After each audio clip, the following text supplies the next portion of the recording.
जय श्री राम, जय श्री राम। आज हम विद्यार्थियों पर चर्चा करेंगे। जो विद्यार्थी विद्या अध्ययन करता है तो सरसावती कहते हैं विद्या को। एक यति भी है, सरस्वत के भंडार की बड़ी पूरवे बात, सरस्वत के भंडार की बड़ी पूरवे बात, ज्यो ज्यो खर्चे त्यों त्यों बढ़े, बिन खर्चा घटे जाए। सरसावती विद्या को कहते हैं। और भौतिकवाद की जो भी सामग्री है वह खर्चने से घटती है, और विद्या ज्यों ज्यों खर्च है त्यों त्यों बढ़े, बिन खर्चा घटे जाए। विद्या को कामधेनु भी कहा है। कामधेनु जैसे हमारे शब्द प्रमाण में है, प्रत्यक्ष देखने में नहीं। कामधेनु एक गऊ होती है जो हमेशा ही दूध देती रहती है, ऐसे ही विद्या हमेशा ही साथ देती रहती है। इसलिए विद्या को ज्यों ज्यों खर्चे त्यों त्यों बढ़े, बिन खर्चा घट जाए। विद्यार्थी को 6 दोषों का त्याग करना चाहिए। 6 दोष त्याग करके विद्या का अध्ययन करता है, वह विद्या में उत्तीर्ण होता है, सक्षम होता है। उनके कोई विद्या की कोई अटक नहीं होती।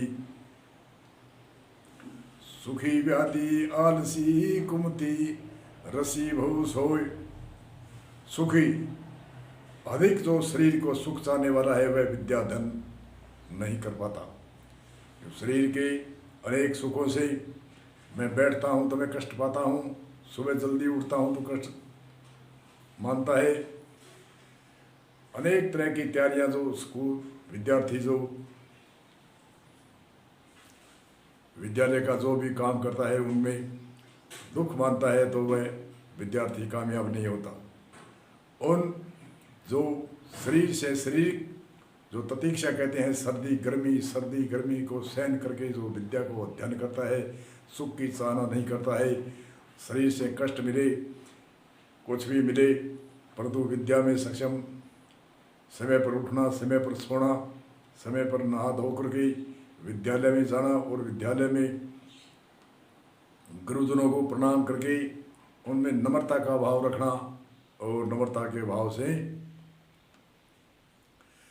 विद्या अध्ययन में सक्षम रह करके और शरीर की सुख की सहारा न करके शरीर में सर्दी गर्मी धूप भूख प्यास आदि प्रतीक्षा आदि को सहन करके विद्या का अध्ययन करता है, तो वह विद्या में सक्षम होता है। सुखी व्याधि, व्याधियाँ जो अनेक तरह की व्याधि घर में व्याधियाँ करता है, बाहर मोहल्ले में व्याधि, और स्कूल के अंदर जो अपने मित्र दोस्त आदि से जो व्याधियाँ प्रकट करता है, उनकी विद्या का अध्ययन नहीं हो सकता, वह विद्या में उत्तीर्ण नहीं होता। सुखी व्याधि आलसी, आलसी कहते हैं आलस। विद्यालय में काम दिया, घर पर आकर के भोजन पान करके, और उनको विद्यालय का काम बड़ी फुर्ती से आलस को त्याग करके करना चाहिए। जो आलस करता है, आलस्य करता है कि ले अब करेंगे, आगे करेंगे, आगे करेंगे, कोई भी काम विद्यालय का, चाहे स्कूल विद्यालय में जाने का हो, चाहे घर पर हो, जो विद्यालय का काम है उनको उनमें कोई रंस मात्र भी आलस्य नहीं आना चाहिए। रंस मात्र भी आलस्य नहीं आएगा, वह बच्चा, वह विद्यार्थी, वह बड़ा उत्तीर्ण, बड़ा सक्षम, उनके कोई विद्या में याद करने में कोई अटक नहीं होगी। कोई भी डिग्री करेगा तो उसके कोई अटक नहीं, क्योंकि सुख को नहीं चाहता, व्याधियों को प्रकट नहीं करता, और आलस नहीं करता। सुखी व्याधि आलसी कुमति, कुमति जो खोटी मति है, हमारे मन में विचार खोटे आने, ऊटपटांग दिमाग में आना, ऐसे खोटी मति को त्याग करके अच्छी सुमत मति को धारण करना चाहिए, और खोटी मति को दिमाग से काट देना चाहिए। मन में संकल्प विकल्प आदि में खोटी मति चित्त में बुद्धि में कोई भी खोटी मति, खोटे विचार, बुरे विचार नहीं आने चाहिए। इन विचारों, खोटी मति को त्याग करना चाहिए। सुखी, व्याधि, आलसी, घूमती यानी खोटी मति, रसी, रस के पीछे ललायत नहीं होना चाहिए। अब ये खाऊंगा, वो खाऊंगा, वो खाऊंगा। जो गुरुकुल में पूर्व काल में रहते थे वह सभी एक समान भोजन खाते थे गुरुकुल में, और एक समान ही पहनते थे, एक समान ही रहन सहन करते थे। इसलिए रस के पीछे ललायत नहीं होना चाहिए। जो बार बार समात्मा कर खाता है उनसे मन की चित्त चंचल होता है और चित्त की वृत्तियाँ बिखरती है, और चित्त की वृत्तियाँ बिखरने के कारण शरीर का स्वास्थ्य में आलस्य और कई रोग पैदा होते हैं। इसलिए भोजन भूख लगे तभी करना चाहिए, और भोजन पदार्थ मीठा नहीं होता, भूख मीठी होती है। इसलिए भूख लगने पर कोई भी भोजन खाएगा वो अच्छा, स्वाभाविक ही अच्छा लगेगा। इसलिए विद्यार्थी को सुखी, व्याधि, आलसी, कुमती, खोटीमती, रसी, रस के पीछे ललायत नहीं होना चाहिए। जो भोजन मिले वह वैसा भोजन खाए। पहले गैप होना चाहिए। गैप होता है कई घंटों का, 4 घंटे, 3 घंटे का। जो भोजन हमारे भारतीय संस्कृति में बताया है कि 3 समय भोजन करना चाहिए विद्यार्थी को, और ज़्यादा करे तो 4 टाइम करे, उसका गैप होना चाहिए। और भूख लगने पर ही खाना भोजन करना चाहिए, और 80% खाना चाहिए, और 20% की पेट को खाली, 80% भोजन करना। चाहे 4 बार कर लो, चाहे 3 बार करो। रस के पीछे ललायत नहीं होना चाहिए। ये विद्यार्थी का ये दोष है। 5वां दोष, बहु सोच। आज तो दीतवार है, समक दिन सारे दिन सोते रहेंगे, क्योंकि आज दीतवार के दिन, पुराने समय में हमारे गुरुकुल में कोई दीतवार शनिवार नहीं होता था। हर दिन सूर्य उदय से स्कूल, विद्यालय, गुरुकुल में लगता था, और दिन अस्त होने के बाद में छुट्टी होती थी। ये अंग्रेज़ों के शासन में, अंग्रेज़ की नीतियों से हमारे भारत में ये ठोक दिया, ये दीतवार, ये शनिवार, ये अमुक अमुक, इसमें छुट्टी नहीं होनी चाहिए। परंतु हमारे देश के भाग्य ऐसे है जिसके कारण से छुट्टी, विद्यार्थी की कोई छुट्टी नहीं होनी चाहिए। और हमारे पूर्व काल में तो शासन में और में आदि में किसी में भी दीतवार, शनिवार आदि की छुट्टी नहीं होती थी। उसमें काम आगे से आगे अच्छा होता रहता था। आज काम सरकारी हो चाहे कोई भी हो, उसमें एक दिन का गैप लगने से कई शनिवार की भी छुट्टी करते हैं। 2 दिनों के गैप से हमारे शासन में भी दिक्कतें आती है। इसलिए विद्यार्थी को 6 दोषों को, सुखी, व्याधि, आलसी, कुमती, रसी, भू, सोय, इन खट दोषों का त्याग, 6 प्रकार के दोष हैं, इनको त्याग करे। और सरसावती कहते हैं, सरसावती विद्या को पहले बताया था, सुरसत के भंडार की बड़ी अपूर्वे बात, जो जो खर्च है त्यों त्यों बढ़े, बिन खर्चा घटे जाए। सरस्वती का भंडार एक ऐसा है, विद्या का भंडार ऐसा है, जो जो खर्चते हैं त्यों त्यों बढ़ती है, और बिन खर्चना नहीं खर्चता है तो वो घटती है। इसलिए विद्या को जो जो खर्चेगा, जैसे कहते हैं जखत खेती खपत विद्या, जितना भी विद्या में बार बार दोहराएगा तो वह विद्या बढ़ेगी, और विद्या को नहीं हलाएगा। विद्या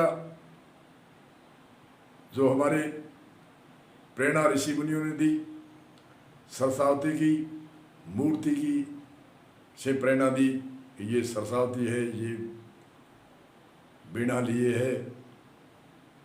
मूर्ति जैसे कोई कागज की मूर्ति हो, चाहे चांदी की मूर्ति, चाहे सोने की मूर्ति, चाहे लोह की मूर्ति, चाहे पत्थर की मूर्ति, कैसी भी मूर्ति करके हमें प्रेरणा दिया था, ये सरसावती है। ये सरसावती हमारे बाहर तो एक प्रेरणा देने के लिए है, सरसावती हमारे कंठ के अंदर है, हृदय के अंदर है। सरसावती बाहर तो एक प्रेरणा है, समझाने के लिए प्रेरणा है, बाहर कोई समझ गए उसको साक्षात वही माने, वह मानना सही नहीं है। बाहर तो हमारे ऋषि मुनियों ने जो बाहर जो लक्ष्मी की और सरस्वती की जो मूर्ति की एक प्रेरणा दी है, सरस्वती हमारे कंठ के अंदर है और लक्ष्मी की भी बार मूर्ति और प्रेरणा देते हैं समझाने के लिए हमें। और मध्यम और कनिष्ठ जो शिष्य होते हैं, मनुष्य होता है, उनको प्रेरणा देते हैं, उन विद्यार्थियों को प्रेरणा देते हैं कि देखो सरस्वती है, उनका उत्सव मनाते हैं, उनके उत्सव से प्रेरणा जगती है। और हमारे हृदय में एक सरस्वती की प्रकट है, उनका विकास होता है। लक्ष्मी भी बाहर एक प्रेरणा है, जो लक्ष्मी कागज की मूर्ति, तांबे की मूर्ति, चांदी की मूर्ति, सोने पत्थर आदि की जो भी जितनी भी मूर्ति है, चाहे कपड़े की मूर्ति हो, वह मूर्ति एक प्रेरणा देती है, समझाने के लिए है। और विद्वानों का संबोधन है, कराग्रे बसे लक्ष्मी। करा नाम हाथ को कहते हैं, अंगुलियों को कहते हैं, कर के अंदर लक्ष्मी बसती है। कर के अंदर लक्ष्मी कैसे? जो भी जितने भी कोई भी चाहे विद्या पढ़ता है तो कर हाथों से पढ़ता है, विद्या पढ़ने के बाद में धन की प्राप्ति होती है। खेत में काम उद्यम धंधा करता है तो हाथ के कर से वो डिमांड खड़ी करके लक्ष्मी पैदा करता है। चाहे व्यापारी है तो हाथ की प्रेरणा से ही वो लक्ष्मी प्राप्त करता है। चाहे कोई भी विभाग कैसा भी हो, उसमें कराग्रे बसे लक्ष्मी, कर नाम हाथों से ही लक्ष्मी पैदा होती है। इसलिए ऋषि मुनियों की शोध है, कराग्रे बसे लक्ष्मी। मध्यम सरस्वती हथेली में सरस्वती का वास है और हम कंठ के अंदर स्थान है। तो कंठ के अंदर, हृदय के अंदर हमारे सरस्वती का स्थान है। कराग्रे लक्ष्मी का स्थान है।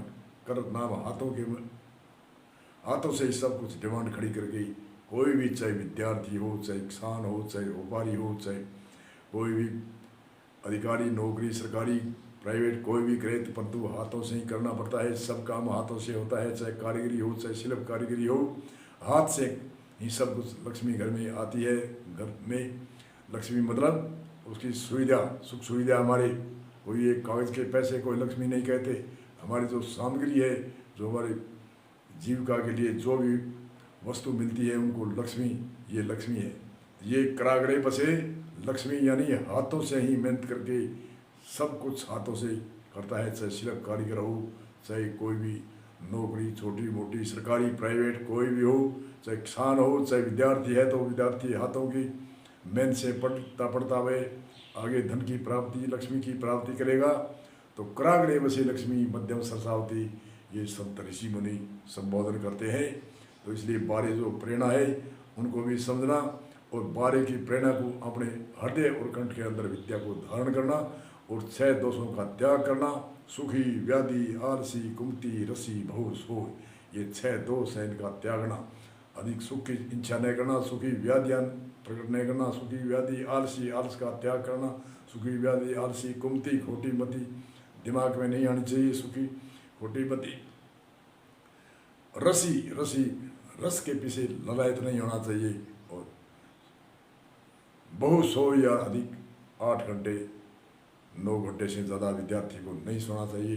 9 घंटे के लगभग विश्राम करना चाहिए। 9 से 4 या 5 के बीच में उठना और 9 बजे 9:30 बजे के आसपास विश्राम करना भी जरूरी है। 9 घंटे 8 घंटा नींद लेना बहुत ज़रूरी है। इसलिए विद्यार्थी को 6 दोषों का त्याग, नींद का सीमित, समय पर उठना, समय पर सोना, समय पर विद्यालय में जाना और समय पर, और किसी से शरारत नहीं करके, गुरुजनों से प्रणाम, मित्रों से प्रेम और घर में भी कोई भी उपद्रव पैदा कुमति खोटी मत्ती से नहीं करना। इसलिए हमारी भारतीय संस्कृति में, पुराने समय में संस्कृति यानी संस्कार शिक्षा, सभ्यता यानी सभ्यता होनी चाहिए। विद्यार्थी में असभ्य नहीं होना चाहिए। हम कहते हैं भी असभ्य नहीं होना चाहिए, सभ्यता आना चाहिए। अमुक आदमी में बड़ी सभ्यता है, अमुक बच्चों में बहुत सभ्यता है, इसलिए सभ्यता को धारण करना चाहिए। भारतीय संस्कृति शिक्षा और सभ्यता और संस्कार संस्कार हमारे माता पिता से मिलता है। पहले माता से जो संस्कार मिलता है, ऐसा संस्कार और किसी से नहीं मिलता बच्चे को।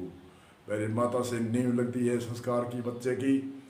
ये सूत्र अगले सूत्र में बताएंगे। अब यहीं विराम देते हैं। बोलो जय श्री राम जी, जय श्री राम।